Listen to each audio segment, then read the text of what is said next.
Hello, everyone. Welcome to a new episode of the Dissenter. I'm your host, as always, Ricardo Lopes, and today I'm joined by Dr. Ronald de Sousa. He is Emeritus Professor at the Department of Philosophy at the University of Toronto. And today we're going to talk about his latest book, Why It's Okay to Be Amoral. So, Dr. de Sousa, welcome to the show. It's a pleasure to everyone.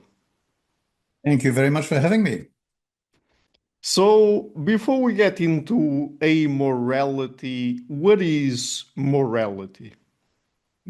Well, I think that the most handy definition is due to a philosopher called Bernard Gert, and he has managed to make this definition be sort of very much generally accepted. And essentially, the components of this definition are that morality is an informal system of rules and also of ideals and of virtues that concern our behavior concerning others, and which is addressed to all rational individuals. And it is also about avoiding evil or harm. Now, this is a very nice definition, but from it, you can see right away that there are several questions that will arise. For example, some philosophers, including Immanuel Kant, believe that it's not just about others, it's also about yourself.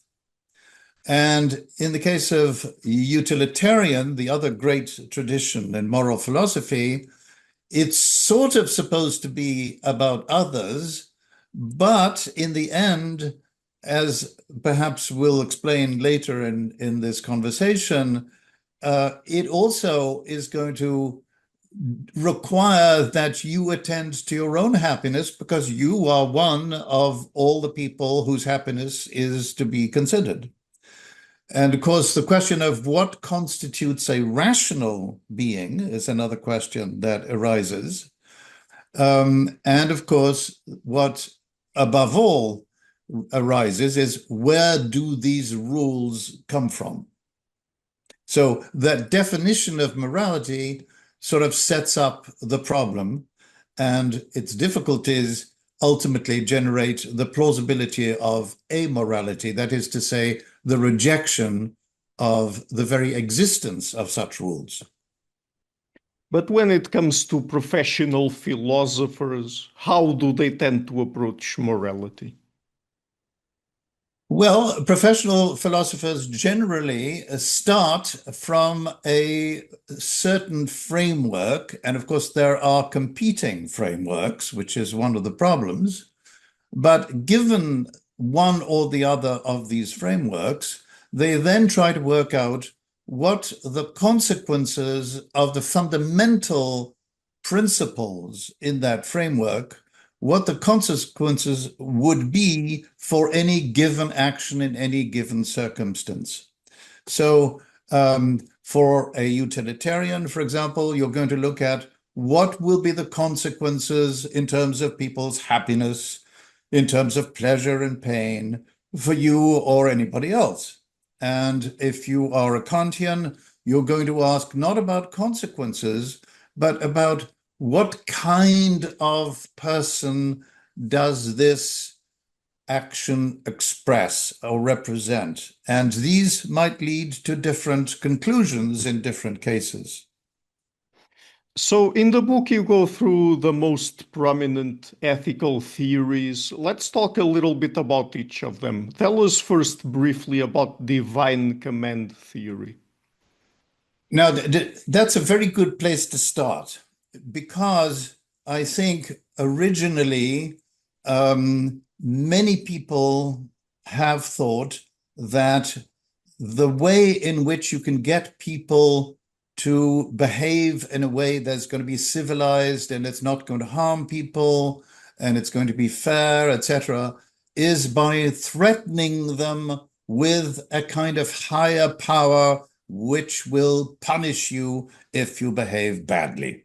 So that's essentially a way, what's interesting about this, of course, is it treats humanity like infants, or at least not like infants, but like toddlers, right? Because in the development of individual children, it is fairly well known that they go through stages, and at the beginning, the only thing that they will pay attention to is the approval or disapproval of their caretakers and whether they're going to be rewarded or punished. And indeed, that's a sort of fundamental psychological law of learning, which is that you learn to do things for which you are rewarded, and you learn not to do things for which you're punished. So the divine command theory essentially says things are good or bad because God commands or approves of them or disapproves of them. Now, of course, this raises several problems, some more interesting than others. First of all, of course, it assumes that God exists. And of course, that's problematic. Secondly, it assumes that if God exists, I know that it's God talking to me. But of course, if God exists, there could be also the devil. And how do I tell whether I am being told what to do by the devil or by God?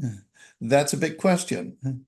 Now, of course, these are very difficult questions, but in some ways, they're not the most interesting. To my mind, the most interesting is one that derives from a problem that was raised by Plato in one of his dialogues, and it's called the Euthyphro problem, after the name of that dialogue and the character in it, where Socrates asks, is something good because the gods approve of it, or do they approve of it because it's good? And the reason it is so interesting is that if you think about some religion, for example, that commands you to kill a child, for example, the Judeo-Christian story about Abraham, or for that matter, the Greek story about Agamemnon, who had to kill his daughter, right? So here you have the gods commanding you to kill a child. So is that good because the God commands it? Or at this point, are you going to say, no, wait a minute, that's probably not really God talking, because surely it can't be right to kill a child. Now, the form that it takes in modern thinking about morality is that I'm not thinking about God, I'm thinking about my own values.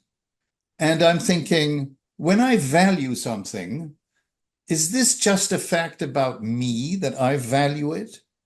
Or am I seeing something in reality to which my response is a response in the same way in which when I see my hand in front of me, my visual system is responding to the sight of my hand? So that is the Euthyphro question. And the reason that I think that divine command theory is especially interesting is that once you start to see the consequences of rejecting God's word as the source of morality, you are left with the question, well, is morality, as it were, still there? Because morality seems to be providing us with commands which we are bound to obey. And yet these commands come from nowhere, literally, because there isn't a God. And so it becomes, and of course, many people still believe that God's commands can be the only way in which you can enforce good behavior. Oddly enough, if you look at the facts, most very religious countries actually have more crime, including the United States, a highly religious country among all of the modern developed countries. where the many social ills and crimes, etc., is much higher than in other countries where religion has gone way down and is sometimes in many countries now very much in the minority. So that suggests that people actually do not need to believe in God in order to behave well. But now, so this raises the question of why people have done so much to try and say, yeah, but you can still have morality. All the rules stay the same, even though there's no God behind them. Because now you can think, well, wait a minute. Maybe if I behave okay without God, I'll behave okay without morality.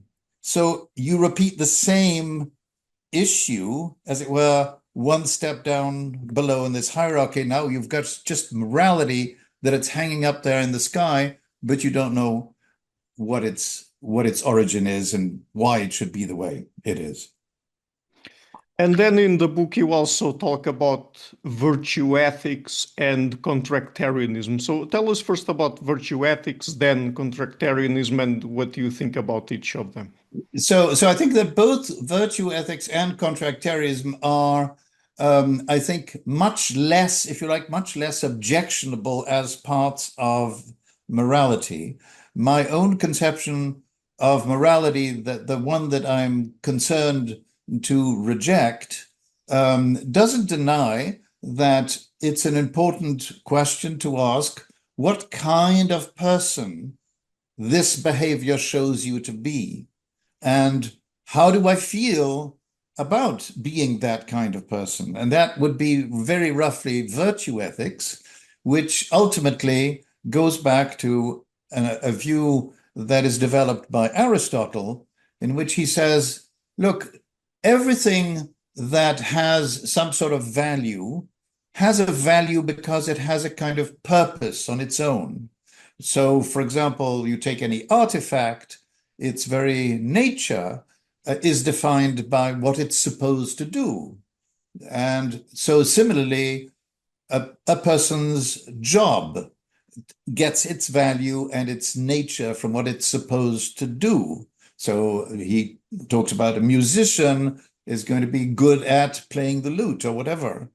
And so he says a human being is going to be a good human being if they are behaving as a human being, as the very notion of a human being implies that you have to behave. Now, this is a very interesting notion, which is still very much the view that is official in the Catholic Church. And it's the view of so-called natural law. Unfortunately, in the light of evolution, it can't make any sense, because there is no way in which human nature is somehow defined by nature itself. So that means that ever since Thomas Aquinas, who developed this view in the context of the Christian church, you've had to take some natural facts as being, oh, yes, that's what nature really intends. And then some other natural facts, like the fact that some men prefer to have sex with men, some women prefer to have sex with women, some penguins prefer to have sex with their own sex, right?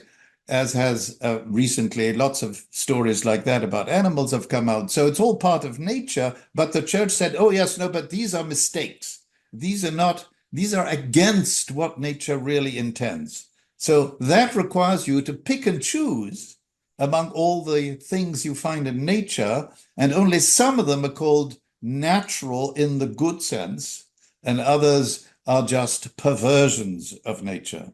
Now, of course, this makes no sense at all if you haven't already presupposed that there's something like God who is sorting them out into the good types and the bad types. Right. And also you tackle the two main contenders when it comes to not virtue ethics, sorry, to ethical theories nowadays, namely utilitarian consequentialism and Kantian deontology. So what do you make of them? Well, I think that these are much better than the other two at generating very specific rules. So, as I was saying about virtue theory, it's something that is much looser, um, and because we can agree that we recognize virtuous people and good character and that sort of thing. And in the case of contractarianism, it's also the case that it's a very plausible intuition that you should behave in a way that we would all agree to. If we're going to do something together, let's agree on the rules that we're going to work with. But as you can see, that's particularly appropriate to politics rather than individual relationships between people, which people believe should be governed by morality. So in the case of utilitarianism, the idea is, look, ultimately what matters is our ability to experience pleasure and pain, suffering and happiness. So let's just look at any given act and see, is this likely to lead to harm, or is it likely to lead to more happiness overall? And that's a very plausible intuition. The Kantian intuition is, let's not look at the consequences, but let's look at what this expresses about the agent. Does it express a good will? Does it express the kind of thing that any rational being would want to accept if they were trying to figure out what they were doing? Now, Kant says, he has a very interesting idea, that you can test what you're doing by asking yourself, what if everybody did that all the time as a matter of just natural law, as it were, just everybody was just wired up to do it automatically? Could you conceive of this, and would it work? So Kant says, for example, this is the only example that sort of works, but his best example is lying. I think, okay, if I'm going to tell a lie, could I envisage everyone always lying? And Kant says, no, I couldn't. Because if everyone always lied, nobody would ever believe anybody else. And therefore, you couldn't even lie. It wouldn't be even logically consistent to suppose that everybody always lied, which is so interesting, right? It's a very nice idea. But of course, the problem is that it doesn't really work, because why should you use that test? Why should you not use the test of saying, well, if people lied just when they were pretty sure they could get away with it, that would be okay. In fact, that's what happens. And, things go along fairly well. Of course, it would be better if people lied less, but it wouldn't be impossible if people just lied when they have good reason to. So that's the way in which each one has its own problems. This is in the case of Kant. In the case of utilitarianism, there are other problems that we can come to. But the worst problem is you've got these two huge, all-encompassing systems, and there's no way to decide between them, because each one adopts a very general, basic principle, one about this categorical imperative, right? The idea that for Kant, when you have a moral command, it's not like the usual, if you want this, then do that. If I want a sandwich, let me open the refrigerator door. That's a sort of the basic practical syllogism, if you like. I want a sandwich. If I want a sandwich, to get a sandwich, I need to open the fridge. So I want to open the fridge, right? So it's not like that. A moral rule is supposed to be one which holds in the same circumstances absolutely for any rational being. So that's one problem. But the further problem is, what exactly is it that I'm doing? You see, when I'm opening the fridge, I can say, what are you doing? I'm opening the fridge. Okay, well, what are you opening the fridge for? I want to get some cheese. What do you want some cheese for? I want to make a sandwich. Why do you want to make a sandwich? I'm hungry, right? So you go back and you take these different things, and each one tells you why you're doing the other, but which is the thing that you're doing. So in a famous example that is Kant's own, you have somebody who is harboring a fugitive, and his pursuers come to the door and says, "Where is so and so?" And you lie to save his life. Now, Kant says, even under those circumstances, you should not lie. But that seems ridiculous, because when you're saying what you're saying, the real thing you're doing is not lying, it's saving this person's life. Who is to say what is the real description of what you're doing? In fact, Kant himself says you can never really tell. Only God basically can tell what you really intend in any given action. So these are some of the problems that arise with these big systems. Right. So earlier I asked you about morality. What is moralism? Well, the thing about moralism is that it is a pejorative term. And so it is a term that is applied by anyone to anyone else who seems to be more censorious or judgmental than they are themselves. So it's one of these cases where you have a sort of, a declension. I care about what's right. You are excessively judgmental. He's such a prig. There's a sort of declension of I, you, they, where in the third person, somebody is definitely just moralizing. In the second person, you might be more gently accusing someone of being excessively concerned with the rules. And of course, in the first person, nobody ever thinks they are themselves moralizing. They're just pointing out what is right and what is wrong. So moralizing, and I think that, of course, if there is no such thing as morality in an important sense, as I believe, then, of course, anybody who raises issues of morality as opposed to concrete issues that are specifically, for example, you're hurting them, or this is unfair, right? These are very specific issues, and you can raise them without saying, so it is wrong, or so you are being immoral. And so I want to say, people are moralizing all the time, and I have many examples in the book of incredibly trivial things when you go on the internet and people say, oh, it's terrible. Somebody is offered to put, somebody has suggested putting I don't know, asparagus on pizza or something, and that's completely inauthentic. It's deeply wrong, etc. People are accusing, blaming each other all the time, and feeling guilt all the time because they're breaking these absolute rules that are basically coming from nothing. So let me ask you now a few questions about meta-ethics. So what are non-cognitivist views?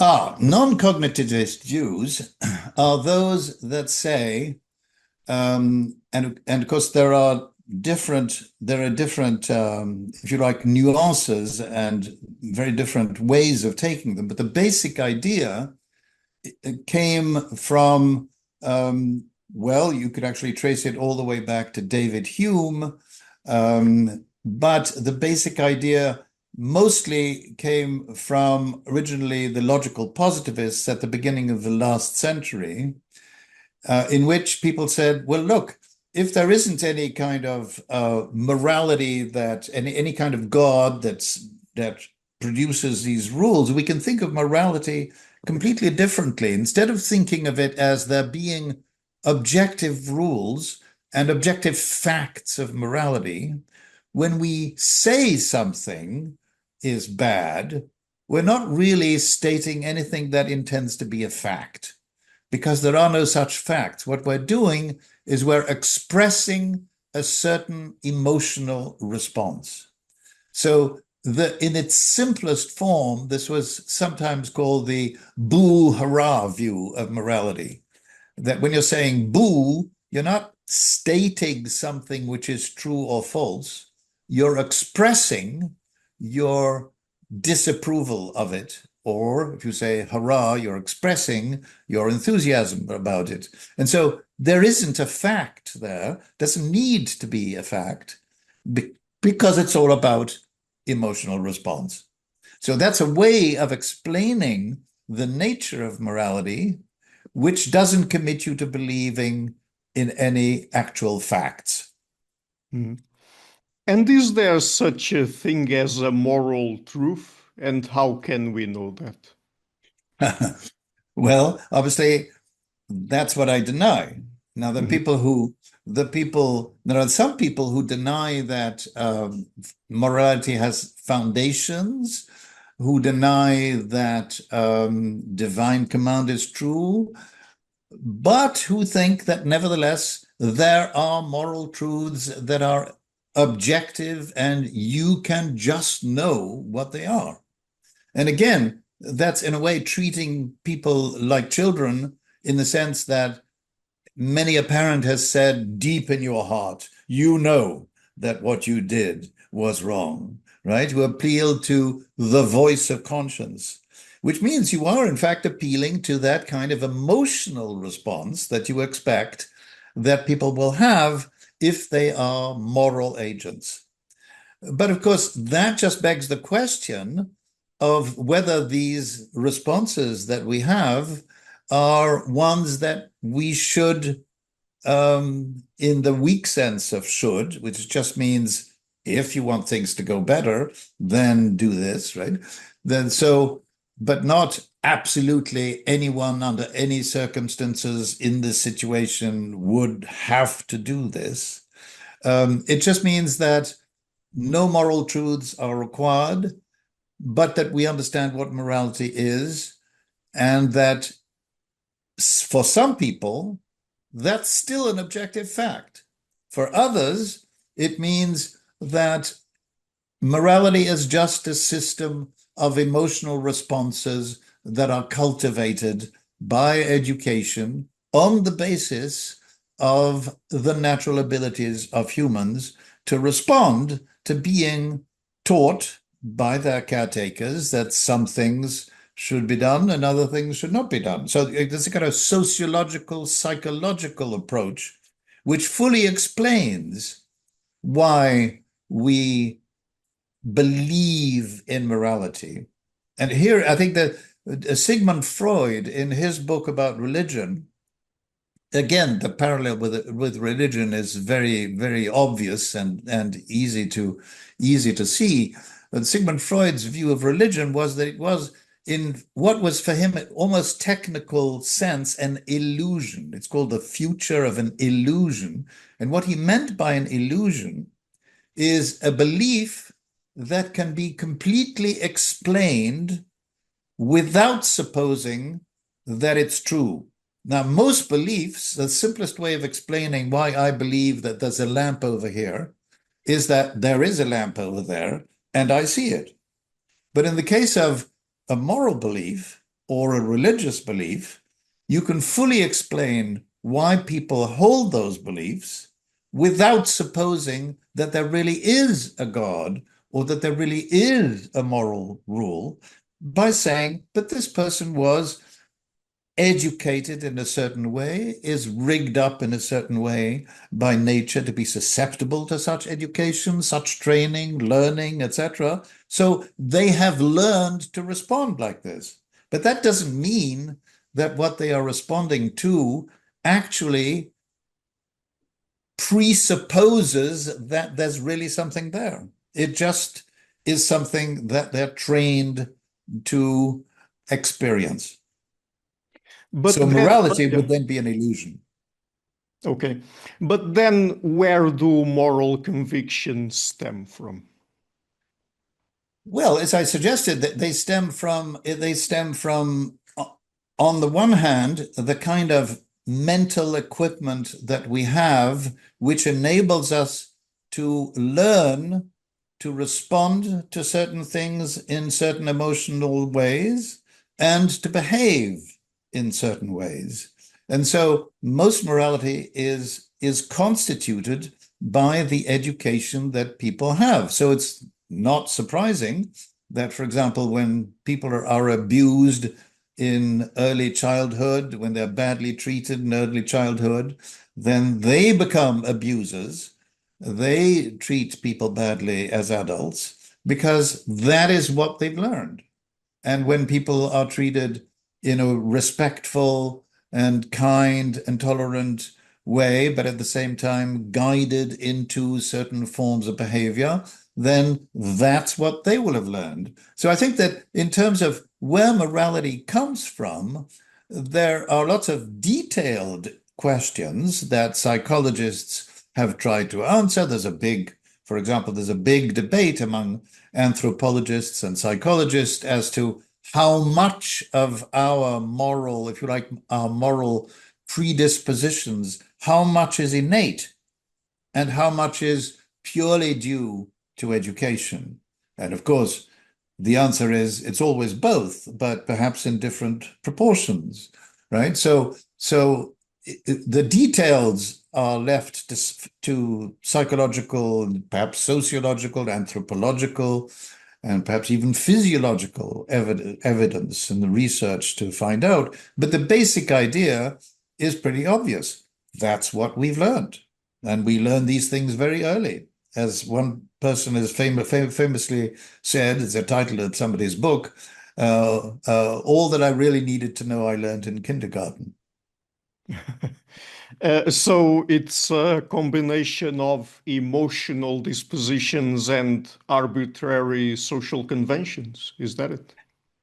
Well, that's almost right, but I think that it perhaps not quite fair to say that these conventions are arbitrary, Okay. because the conventions become ensconced in a society because they are able to sustain themselves. Now, there's a researcher called um, uh, Christadis.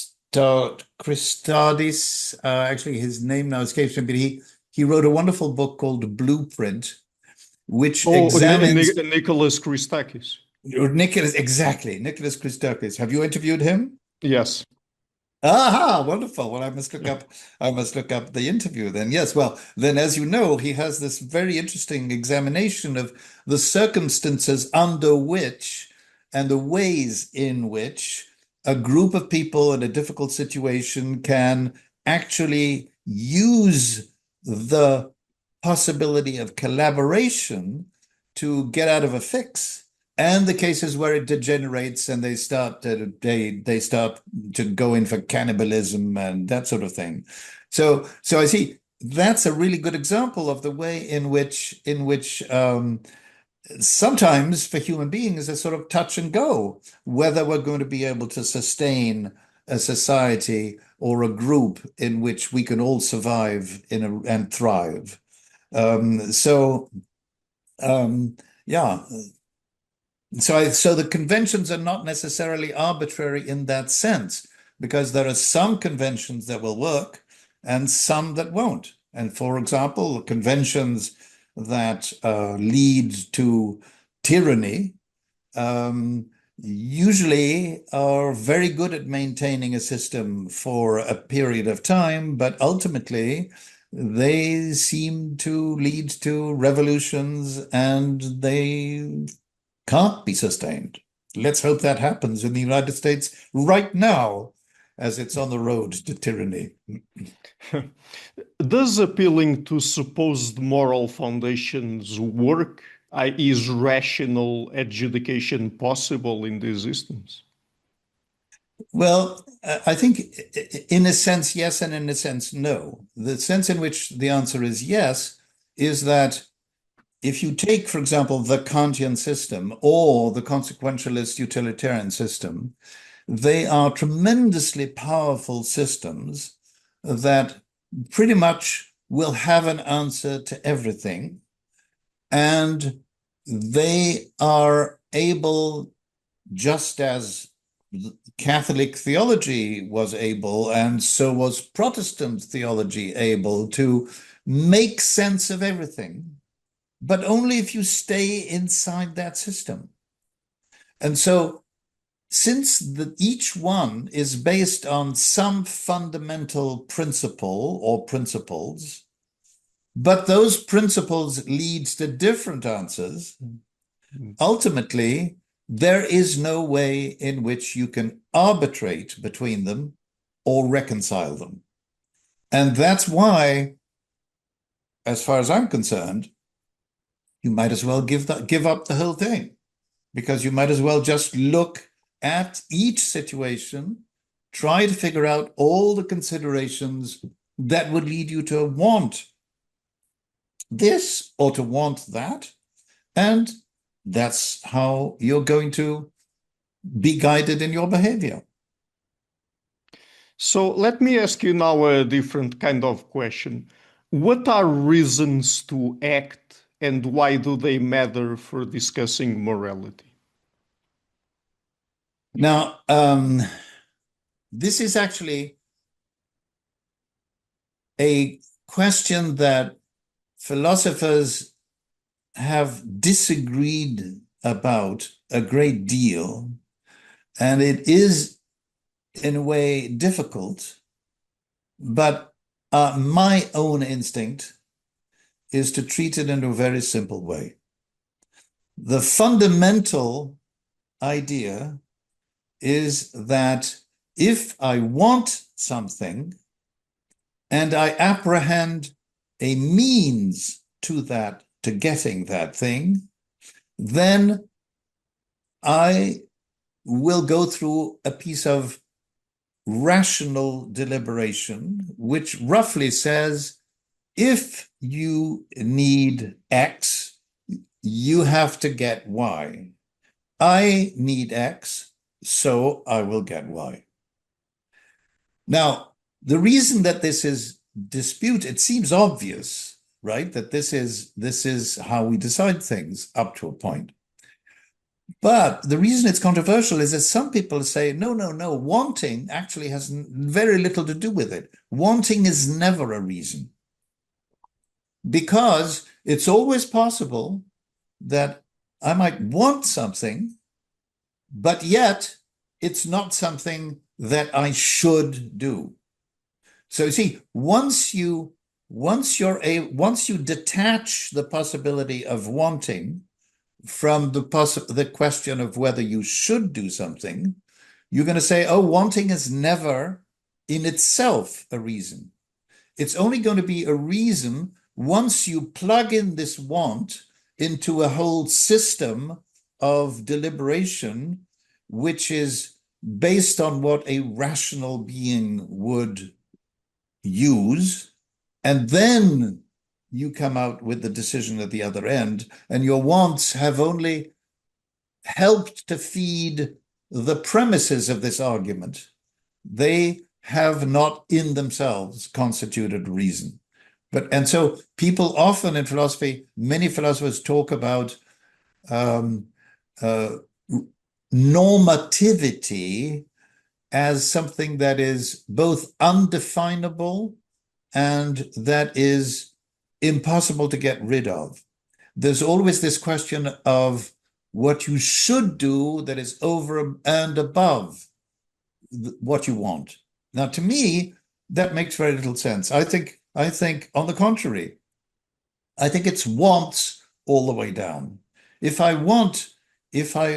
just that you have to remember that what I want is not only things that will give me satisfaction or pleasure.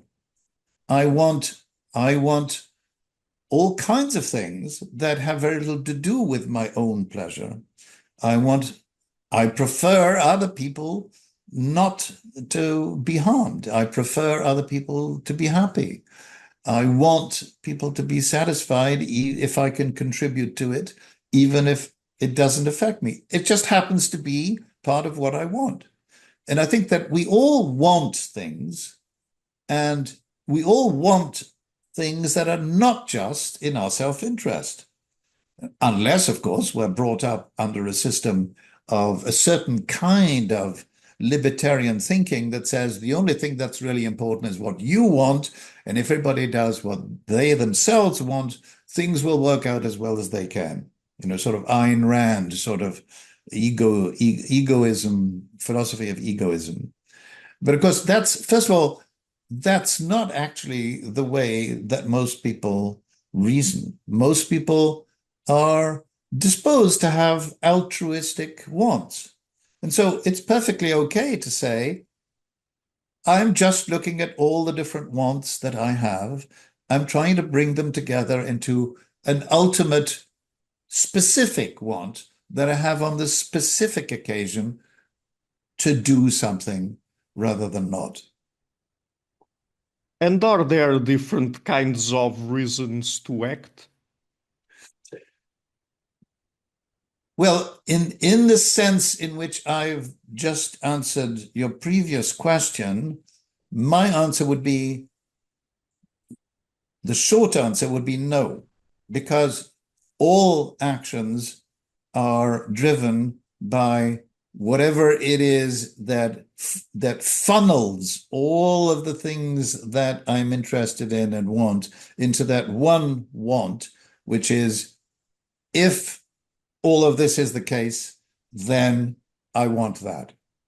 But, of course, moralists do want to make the distinction between moral reasons and non-moral reasons. So, for example, they need to demarcate the domain of morality and to set aside other domains, for example, the purely personal, perhaps.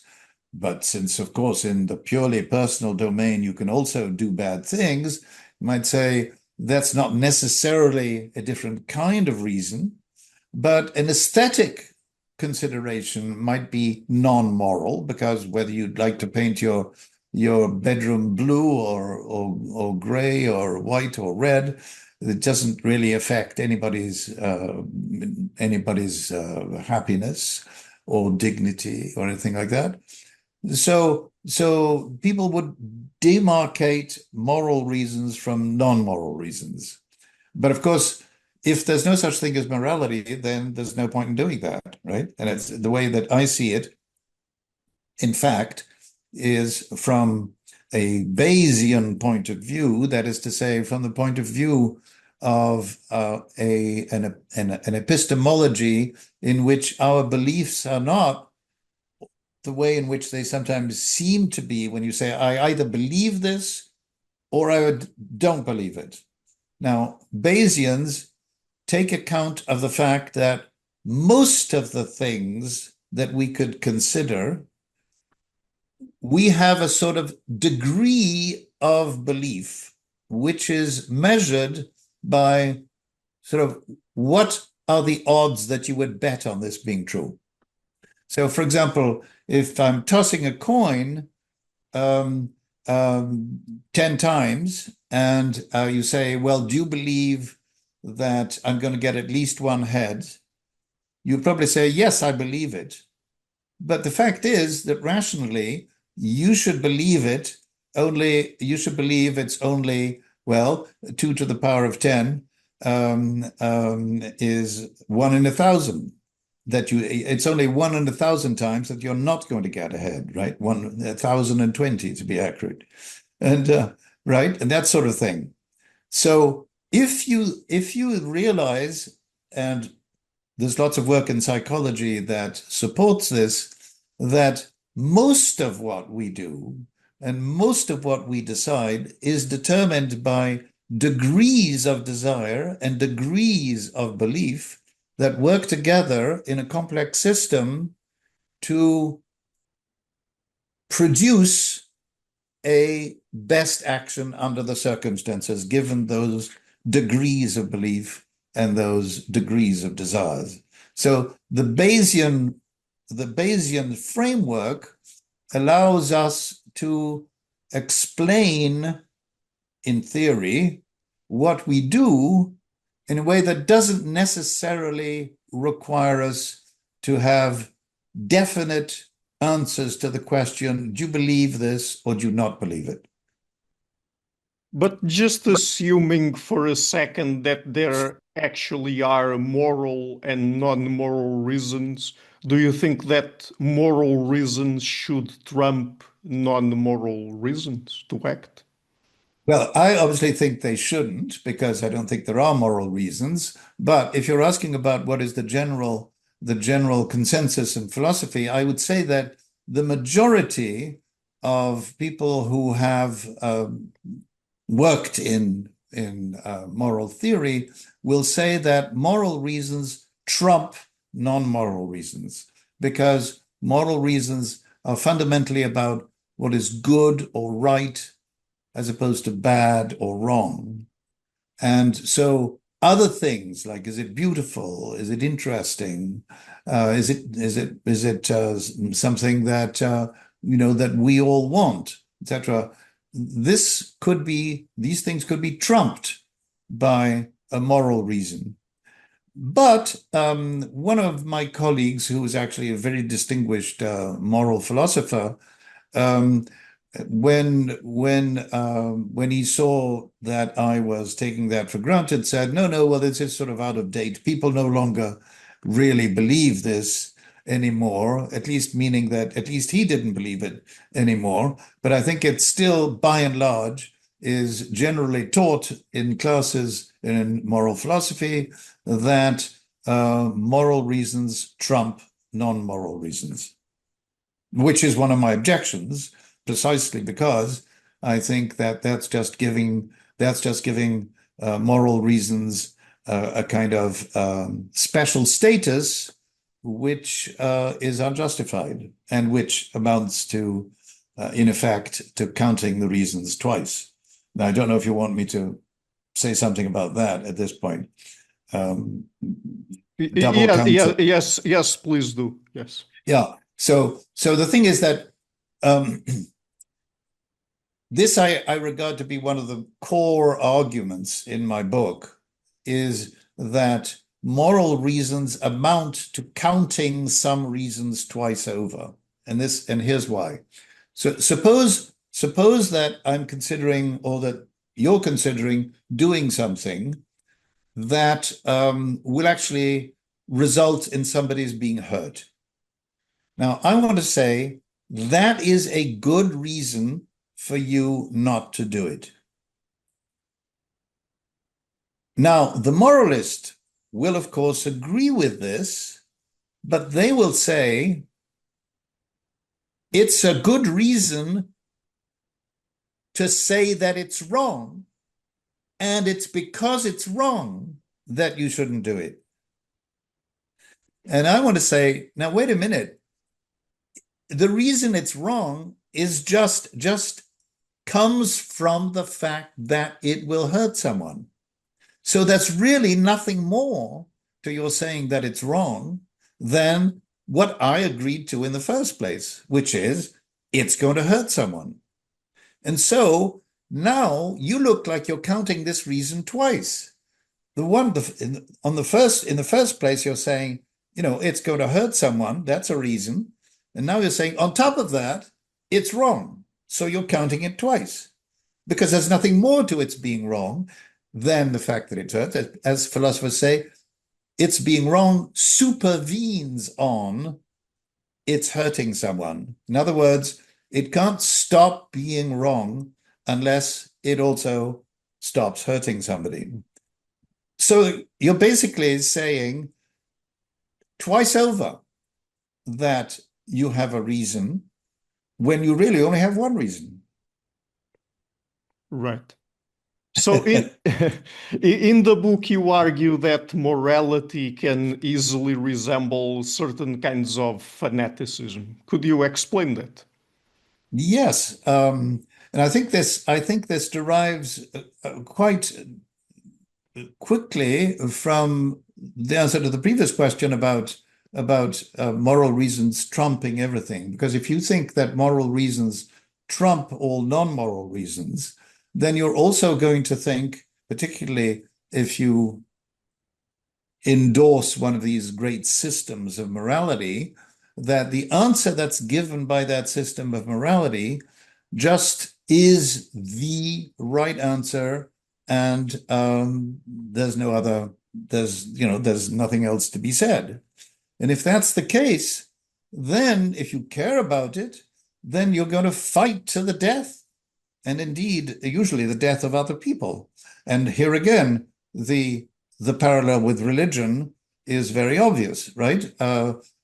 If you think about the history of the sort of history of the last few centuries or last 1,000 years of human beings, many, if not most of the wars, many, if not most of the killings and the tortures that people have endured were in the name of religion or morality. If you take the case of the Inquisition, if you take the Crusades, the wars of religion, etc., that's very obvious. But if you take the modern times in which atheist regimes, like communist regimes in China or in Russia, have endured these terrible tyrannies and millions of deaths, they were all done in the name of morality. So I think that I think I remember that in my very first chapter, I have an epigraph from Pascal, who says the worst things that people do are always based on principles of morality. And I think that that's true, whether the principles of morality are derived from God or derived from some other system of thought. That is what drives people to fanaticism. And there's another point which I think is interesting and perhaps often ignored, and that is that if you think about it, the kind of fanaticism that you get in a loyal Nazi, or in an inquisitor in the Inquisition, or in a Trump follower today, is the kind of fanaticism that you get is based on the conviction that this is the only true path, that this is the moral answer. And so, well, if you think that is the only thing that is worth recognizing, the only leader worth following, the only ideology worth conforming to, that's the very definition of a fanatic. But you're going to make a lot of sacrifices. So actually, it is a consequence of our altruistic capabilities. Altruism, one form of altruism, is fascism. And this is something that is not often noticed, because people often debate whether altruism is natural or not, whether people are naturally egotistic. And of course, the psychology seems to pretty plain that although it's very difficult to get the definitions exactly right, that people do want things that do not depend just on their getting something out of it. People are easily led to altruistic aims and altruistic actions. But when you think about the fanatics of a cult, they are super altruistic, right? Because they're sacrificing everything to the great leader. Right. And so fanaticism is actually kind of consequence of the human capacity for altruistic motivation.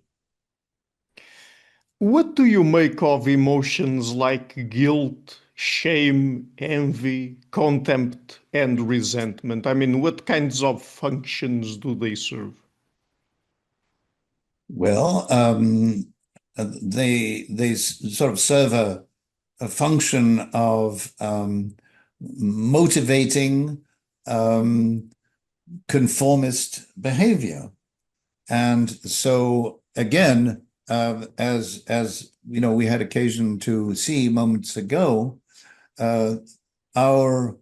we're brought up to experience such emotions, both in reference to others and in reference to oneself. So that, for example, shame, some people might think that shame is the same as contempt, really, except that it has as object myself. And contempt is the same as shame, except that it has as its object somebody else. So I mean, the answer is pretty much what I said before.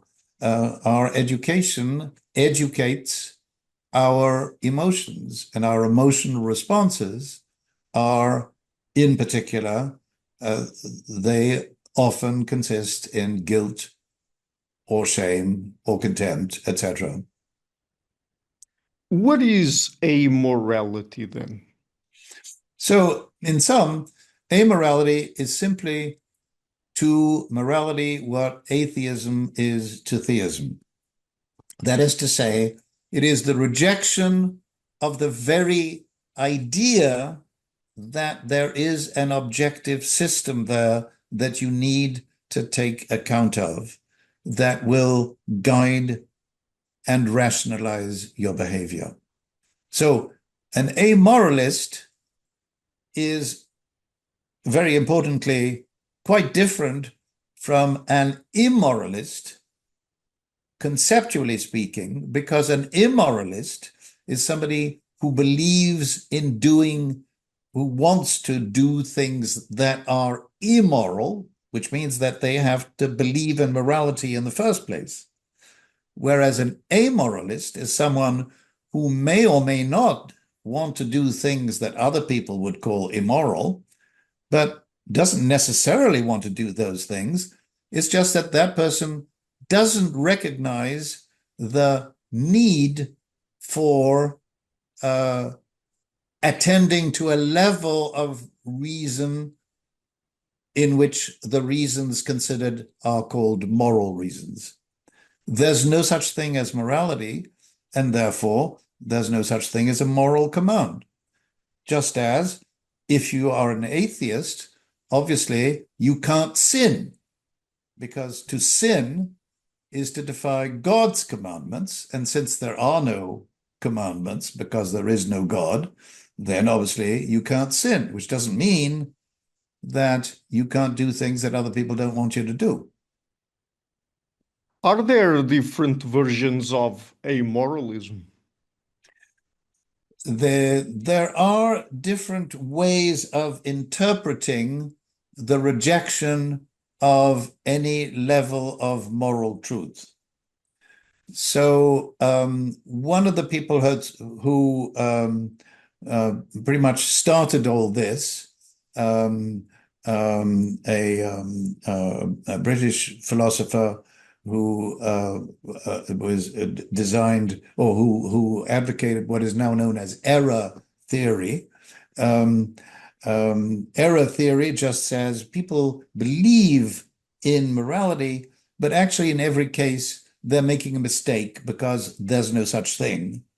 But he himself tended to think, still, we can go along with most of the things that moralists tell us we should do because they are based on looking at the facts about what causes pain and what causes pleasure. So in the end, the kinds of things that we look at to guide our behavior, although they're wrongly attributed to the existence of a moral objective universe of commands, are still things that we could use as guidance.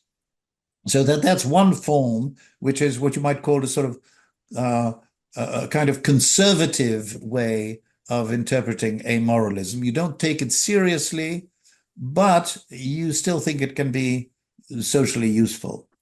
Now, another form, another way of interpreting it is usually called abolitionism, where you essentially say, look, there's no such thing. And given that there's no such thing, there's no point in talking about it, and there's no point in behaving as if it were true. And then there's a third way of interpreting it, which is sometimes called fictionalism, and which, for that matter, some philosophers of science have adopted about science itself. And that is, it doesn't matter if it's true or not objectively.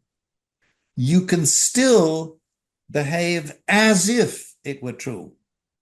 And in the case of science, for example, you can't really observe the universe of subatomic particles, but you will behave as if it were real. And so you can't really believe the moral equivalent is, or amoral equivalent is, well, of course, morality doesn't actually exist, but you might want to continue living as if it did exist. So these are sort of three ways in which amoralists, people who regard themselves amoralists, call this the what next question, right? If morality doesn't exist, then so now what, in a weak sense of should, what should we do? How should we feel and how should we behave? So I have one last question then. How can one live as an amoralist? Well, I would say that the main thing is to give up the idea that some of the things that you believe and that you would like to make other people believe are derived from a privileged access that you have to a kind of knowledge that is called moral truth. If you give that up and you realize that whenever you're debating something with someone else, ultimately it's just about what you want and what they want. And if you recognize that it's, in that sense, wants all the way down, then you will also realize that when you give reasons to someone else in an argument, all of those reasons are going to be in a debate that is fully democratic. They will have the same initial validity as reasons, and they have no validity that it's derived from some superior domain, whether it be religious or moral. And that, I think, also means that this will minimize your propensity to blame people for things you don't want, or even to praise people for things that you do want, and to think that somehow some of the things you want have this special status that gives you the right to somehow outweigh with your reasons any of the reasons that they might have, because their reasons are not really moral reasons. So I think that's the most important thing. And in terms of attitudes, I think once you realize that there's no such thing as morality, you start seeing the world in a somewhat different way. And I think that one of the most important things that we now understand about emotions is that the best way to change our emotions is to redescribe the situation in which we think we are at the moment when we're responding. So, for example, if you think that someone has responded to you in an offensive way, you can very often get over this by realizing that, well, maybe they felt that they had been disrespected and were responding in a way that was defensive. And once you see that, then your feeling of that they are to blame may change into a feeling of compassion or recognition that maybe they were feeling in a way, in the same way that you are feeling, and that you should take account of that and not blame them. So I think that the very idea that people are not to be governed by this big thing, which is morality that governs everything in your life, is going to promote a more tolerant and a more compassionate attitude to the things that displease you, as well as the thing that please you about other people's behavior. Great. So the book is again Why It's Okay to Be Amoral, and I'm leaving a link to it in the description of the interview. And Dr. de Sousa, thank you so much again for taking the time to come on the show. It's been a pleasure to talk with you. Well, thank you very much. It has been a pleasure for me. Thank you.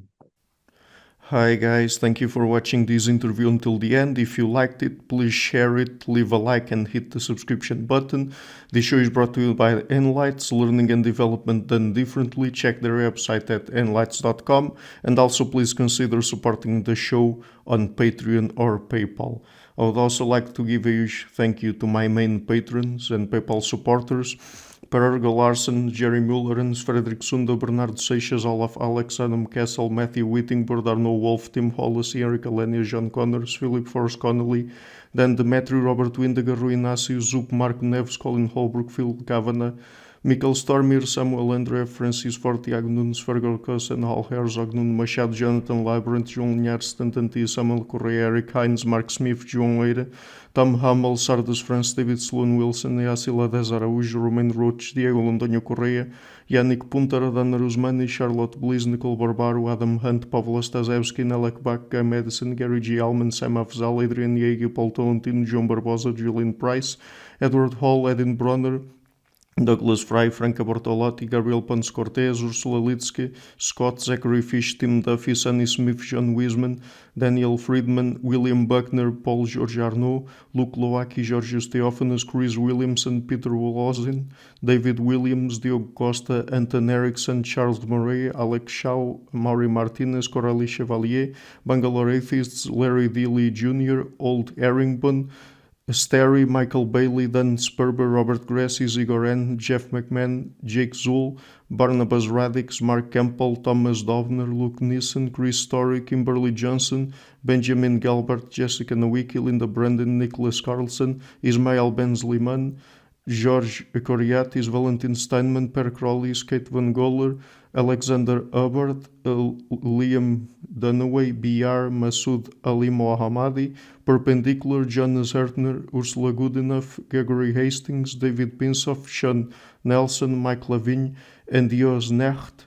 A special thanks to my producers, Isar Webb, Jim Frank, Lucas Stafiniak, Tom Vanagdam, Bernard Ugni, Curtis Dixon, Benedict Mueller, Thomas Trumbull, Catherine and Patrick Tobin, Giancarlo Montenegro, Alni Ortiz, and Nick Golden, and to my executive producers, Matthew Lavender, Sergio Quadriano, Bogdan Kanivets, and Rosie. Thank you for all.